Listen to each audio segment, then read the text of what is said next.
Assalamualaikum warahmatullahi wabarakatuh. Selamat gini hari. Selamat berjumpa lagi dengan saya di channel Indo Hobi Catur. Apa kabar para pecinta catur di seluruh Indonesia? Kali ini saya akan mereview sebuah permainan dari ajang Pro Chess League yang berlangsung secara online antara A Wonderliang dari kubu Charlotte Cobras melawan Magnus Carlsen di kubu Kanada Chess Brass. Permainan berlangsung dengan masing-masing waktu 10 menit dan Magnus justru nyaris kalah dalam format ini. Mari kita lihat permainannya. Wonderliang membuka dengan E4, E6, D4, D5. Ini adalah pembukaan Perancis. Kemudian kuda ke C3 dan kuda ke F6. Tidak langsung pion ke E5, tapi lebih dulu gajah ke G5. Lalu pion makan pion, kuda makan pion, menyerang kuda dua kali, dan Magnus menjaga kudanya dengan kuda ke D7. Kuda makan kuda, kuda makan kuda, kemudian kuda ke F3. Pion ke C5, menyerang pion pusat putih, dan Liang menjaganya dengan pion ke C3, pion ke A6, menjaga petak B5 supaya tidak ditempati oleh gajah putih, kemudian gajah ke D3. Pion C makan D4, tentu saja tidak dimakan dengan pion, karena putih akan kesulitan untuk menjaga pion tengah ini, jadi ini harus dimakan dengan kuda.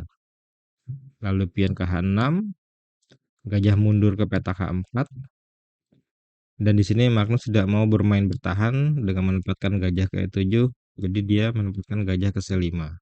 Menyerang petak D4, tapi lebih dulu Liang rokade, lalu Magnus rokade, kemudian kuda ke B3, menyerang gajah, gajah mundur ke petak E7, kemudian menteri ke E2, bersiap untuk memindahkan bentengnya ke petak D1, tapi Magnus lebih dulu mengamankan menterinya ke petak C7.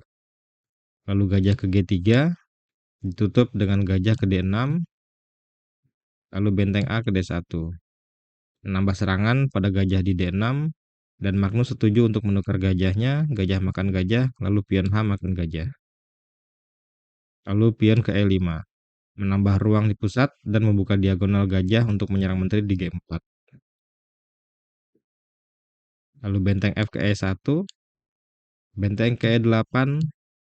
Sampai di sini bisa kita lihat posisi putih sangat baik, penempatan gajah dan menteri sangat sempurna bila menteri ada di E4, dan bisa kita lihat di sini kuda di B3 seperti tidak ada gunanya, jadi kuda lebih dulu pindah ke D2 dengan tujuan ke E4, lalu menukarnya dengan kuda di F6 sehingga menteri bisa ke E4 untuk menyerang raja di H7.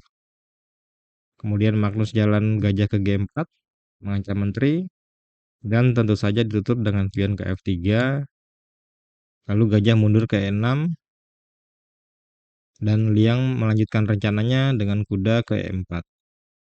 Dan di sini misalkan Magnus main kuda makan kuda, lalu setelah menteri makan kuda, ditutup dengan pion ke G6, dan posisi seperti ini akan memberikan putih ide untuk melanjutkan serangannya dengan pion ke G4. Kemudian misalkan dilanjutkan dengan raja ke F2 untuk memberi jalan bagi benteng ke petak H1 dan menyerang pion di petak H6. Tapi Magnus lebih dulu jalan menteri ke B6, skak, lalu raja ke H2. Di sini Magnus tidak memberi jalan Liang untuk menyerang kudanya, jadi gajah makan pion di A2. Dan sekarang percuma kalau kuda makan kuda, karena ada menteri yang menjaga kudanya. Tapi justru ini langkah yang salah dari Magnus, karena Liang jalan pion ke B3. Menyerang gajah dengan menteri, dan jika Magnus jalan menteri makan pion, kemudian setelah benteng ke A1, jadi gajah hitam ini pasti akan hilang, dan Lian akan melanjutkan rencananya dengan menukar kuda, kemudian menteri akan ke E4 dan menyerang raja di petak H7.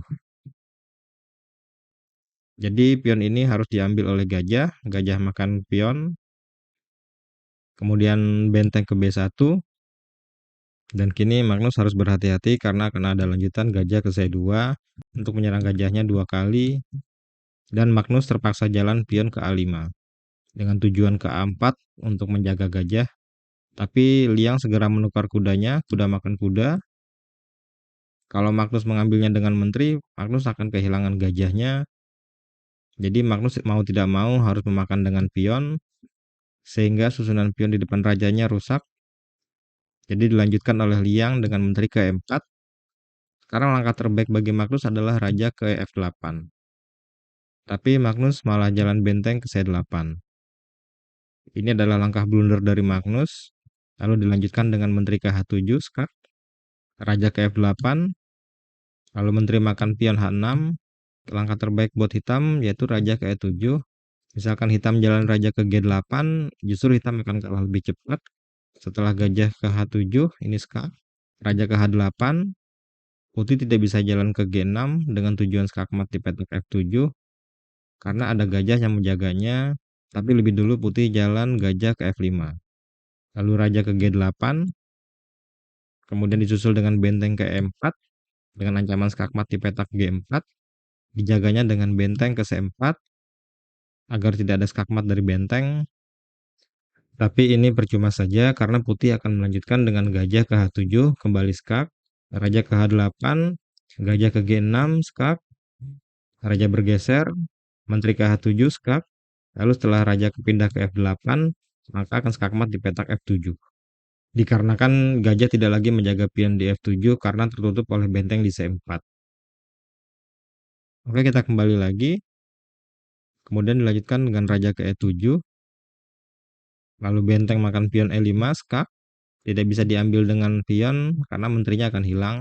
Jadi raja bergeser ke petak D7, skak kembali dengan gajah di B5, raja ke C7, benteng makan benteng, tidak diambil dengan benteng karena akan diambil kembali oleh gajah. Jadi menteri makan gajah, lalu benteng makan benteng, raja makan benteng, kemudian skak ke F8. Lalu raja ke C7, dan sekarang seharusnya putih bisa bermain lebih baik dengan memperbesar keunggulan, tapi Lian terburu-buru dengan menteri ke F7. Keduanya memang terjepit karena waktu yang tersisa sedikit. Langkah ini tidak bisa dibilang salah atau blunder karena Liang masih memiliki kesempatan untuk menang. Tapi ini justru memberi Magnus kesempatan untuk menyeimbangkan kedudukan. Misalkan saja jika Liang jalan menteri ke E7, lalu raja ke B6, menteri makan pion skak, lalu raja ke A7, menteri makan pion. Di sini posisi putih jelas menang dengan keunggulan 3 pion meskipun terjadi pertukaran menteri. Oke, kita kembali lagi. Tadi setelah menteri ke F7, Magnus langsung jalan gajah makan menteri, benteng makan menteri, mengancam pion, pion maju ke A4, lalu benteng ke A5. Langkah ini secara teori memang benar, biasanya dianjurkan menaruh benteng untuk menjaga pion musuh ataupun pion sendiri yang siap promosi di belakang pion. Tapi akan lebih baik kalau menempatkan benteng di petak B4. Lalu setelah gajah ke B3, maka putih bisa jalan raja ke G1, dan raja bisa membantu benteng menjaga pion hitam, dan kesempatan menang pun lebih besar. Tapi bagaimanapun juga, Liang memilih benteng ke A5, maka hasilnya akan berbeda. Dilanjutkan dengan gajah ke B3, menjaga pion, lalu pion G4, Liang ingin membebaskan pion di sayap raja, pion ke B6, mengancam benteng, benteng ke A7, Liang tidak mau melepaskan penjagaan dari pion A, kemudian raja ke C6, pion F4, pion B5, kemudian pion G5, pion makan pion, dan pion makan pion, lalu raja ke B6, menyerang benteng, benteng mundur ke A8, lalu raja ke B7, kembali menyerang benteng. Di sini Liang bisa saja memainkan benteng ke A5, sehingga terjadi pengulangan langkah 3 kali, dan permainan akan berakhir remis, tapi Liang tahu bahwa dia dalam posisi menang, jadi benteng ke E8. Dengan tujuan ke E1 untuk mencegah pion supaya tidak bisa promosi di petak A1. Kemudian pion A3, Magnus terus melanjutkan langkah pionnya, pion G6, pion A2. Di sini Magnus memiliki gajah menjaga petak G8 sehingga putih akan kesulitan untuk mempromosikan pionnya. Kemudian dilanjut dengan benteng ke E1, mencegah pion untuk promosi. lalu raja ke C6. Magnus memiliki kesempatan karena rajanya bisa mengambil pion di C3 agar pion bisa gandeng dengan pion A. Lalu pion G7 dijaga dengan gajah ke G8, lalu raja ke G3, dan kini raja mulai bergerak untuk melindungi pion, lalu raja ke D5, kini pion A2 tidak terjaga karena tertutup oleh raja, jadi benteng ke A1 menyerang pion, raja ke E4 kembali menjaga pion, kemudian raja ke G4, raja ke D3 menyerang pion, pion maju ke C4 dengan maksud untuk menutup pion di A2 tapi tidak ada gunanya karena dimakan oleh gajah, lalu raja ke F5, pion B4, benteng ke C1 menyerang gajah, kalau hitam jalan pion ke B3, lalu benteng makan gajah, kalau memaksakan untuk promosi, maka putih juga akan promosi, dan kemungkinan hitam akan kalah karena putih memiliki benteng dan menteri. Jadi tentu saja di sini Magnus jalan gajah ke G8 kembali, lalu raja ke F6 menjaga pion, pion ke B3, benteng ke C8, dan tentu saja pion promosi menjadi menteri. Dan di sini setelah langkah ke-54 dari Magnus, Awonderliang menyerah.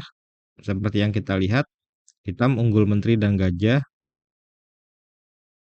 Dan misalkan kalau kita lanjutkan dalam posisi ini, jika raja bergerak ke E7, lalu setelah menteri ke A7, raja tidak bisa pindah ke baris ke-6 karena benteng akan hilang. Jadi raja otomatis harus pindah ke baris ke-8. Misalkan raja pindah ke baris ke-6, lalu skak, raja ke D7, menteri makan benteng, dan hitam tetap akan menang karena masih ada satu pion lagi yang siap untuk promosi. Oke, sekian saja review kali ini dari saya. Terima kasih sudah menonton. Semoga Anda menikmati video kali ini. Klik like jika Anda suka, dislike jika tidak suka, subscribe kalau memang belum subscribe, dan terima kasih juga bagi yang sudah subscribe, like, serta komen di video ini atau video saya sebelumnya. Sampai jumpa di video berikutnya. Assalamualaikum warahmatullahi wabarakatuh. See ya.